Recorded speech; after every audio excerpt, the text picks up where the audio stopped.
The car shortlist videos continue on the channel with the Hyundai Creta. Let me start off by clearing that I don't have any plans of getting the Creta. Reason for that will be eventually cleared in this video.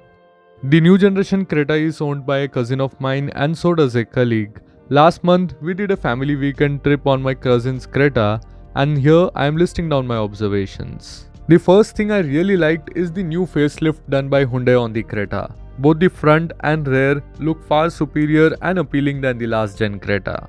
But somewhere I felt the design makes the car look smaller than it is. Personally, the first gen Creta is still my favorite and that design has aged really well with time. Hyundai is known to spoil customers with options, so in Creta we get a 1.5 naturally aspirated petrol, a 1.5 turbo petrol and of course a 1.5 diesel. Apart from the manual, the regular petrol gets a CVT automatic, the turbo petrol gets a dual clutch transmission, while the diesel gets a torque converter auto. I really appreciate manufacturers who offer such a rich variety. Hyundai has smartly tried to project the Creta for the practical family-oriented customers, while the Seltos is the youthful sibling. Amongst the two, I will be direct here that I love the ride comfort offered by the Creta. The suspension is well tuned for comfort even at highway speeds where the Seltos offers a noticeably stiffer ride. The 17-inch wheels are perfect for vehicles of this segment with all 4 disc brakes, but do note the spare wheel is a 16-inch space saver. But I sincerely feel Hyundai could have done a better job with the tire choice. The stock JKUX Royal are noisy and the loud tire noise does creep inside the cabin. As we speak of the cabin, if you remember the Nexon video, this is what I was referring to. See how spacious the cabin looks inside the Creta.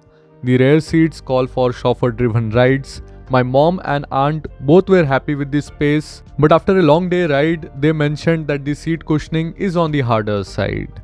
We were driving the top-end diesel auto, which is a mile muncher, and I have no complaints on the power nor the transmission. And Hyundai has tried to offer a lot with the features like the powered and ventilated front seats. The 360-degree camera is just amazing, and I love the OVRMs. They offer an excellent view with blind spot warning. For all these features and comfort, you will pay around 24 plus lakh rupees on road, which includes the ADAS, and then you have to remember to turn it off as well, as it is too intrusive and can scare the Creta out of you, as these systems are yet to adapt to our Indian driving conditions.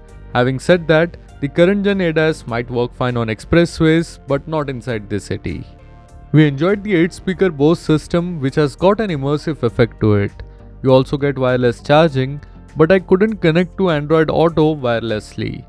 For a sub 25 lakh rupee car, I was expecting some good ambient lighting, but when it comes to practicality, the headlights on the Creta have set a benchmark.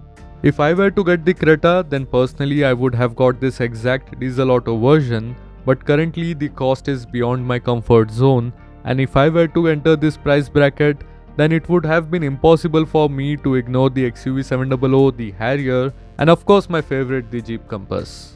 But again, if we look into practicality, none of the above can match the reliability track record, the service network and spares availability that Hyundai does. So that's it for this video and I hope you guys have liked it.